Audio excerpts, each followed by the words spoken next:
we are. What is going on over there? Oh, I thought you had like finger symbols. Okay, so we're going to talk about the jazz ride pattern. And why is the jazz ride pattern the jazz ride pattern? Like, why do we go ding, ding, da ding, ding, da ding on the ride cymbal?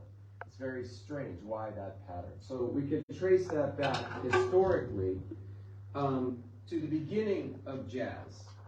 And of course, jazz, we talked about it yesterday, jazz comes from military music originally.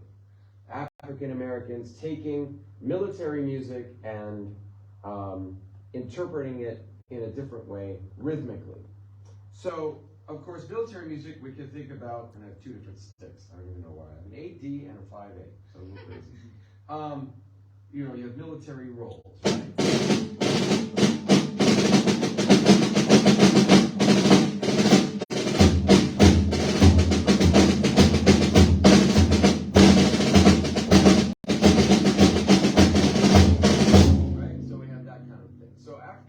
Took those ideas and began to play the roles a little differently. So instead of playing, hand-to-hand 5 and 7 stroke, now they began to play, we're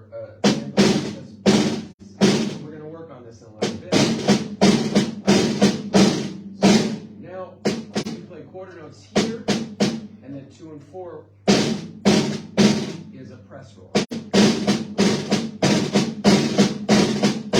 Began to do all kinds of fun things with that and swing the 8th note. So instead of, that, or that, now it became that.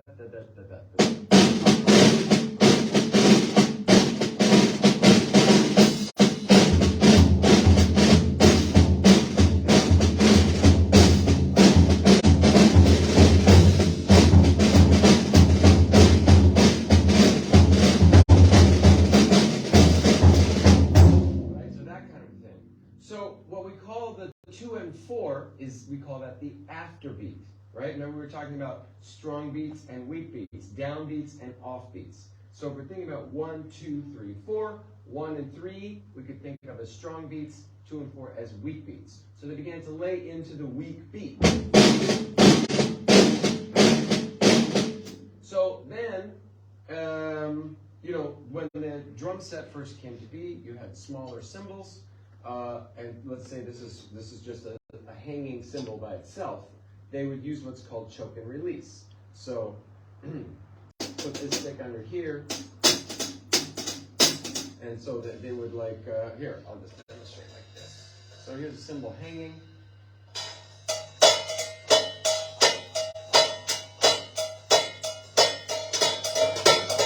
And you can do this very quickly also.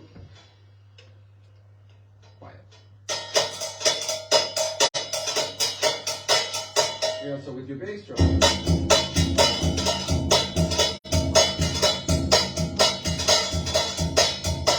So between the press rolls and the choke cymbal beats, they began to kind of come up with more defined patterns. So for example, you might play a press roll pattern.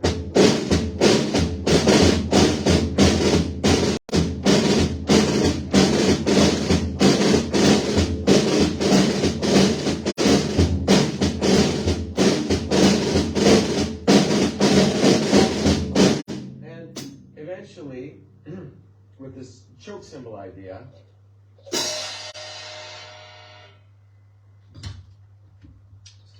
we're doing a really, really good job.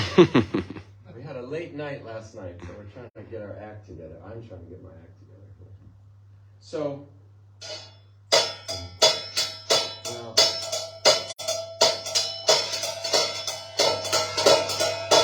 this idea of decadone began to emerge from the way that they were playing it. Now around 1929, 1930, they started saying, well, we have this pedal to play the bass drum, and this other foot is just sitting here doing nothing. Why not create a similar pedal? Because if you're doing your choke and release, you need 2 hands, right? And the cymbals, they didn't have nice cymbal stands like this. The cymbal would just hang from a hook and be flopping all around, so they have to grab it, do it. Then you can't do anything with your hands at the same time. So why not create a device that we could play the afterbeat with our foot, and we could play the choke and release with our hands at the same time. So.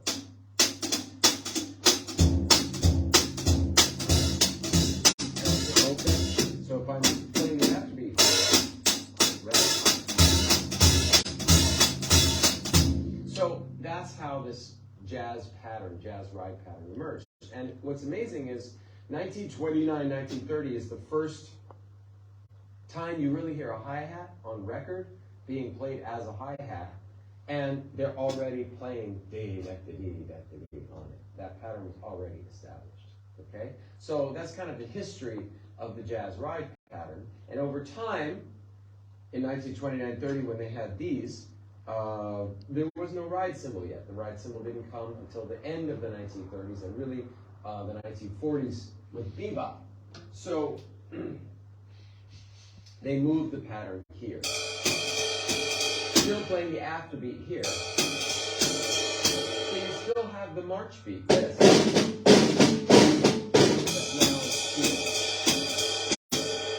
So that's our history lesson for today, and that's why the jazz ride pattern sounds like it does. Now, it's very difficult to create the jazz ride pattern.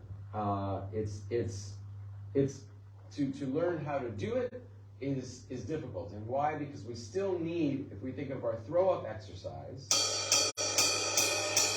those 4 flowing legato quarter notes still need to be there when we play the full jazz ride pattern.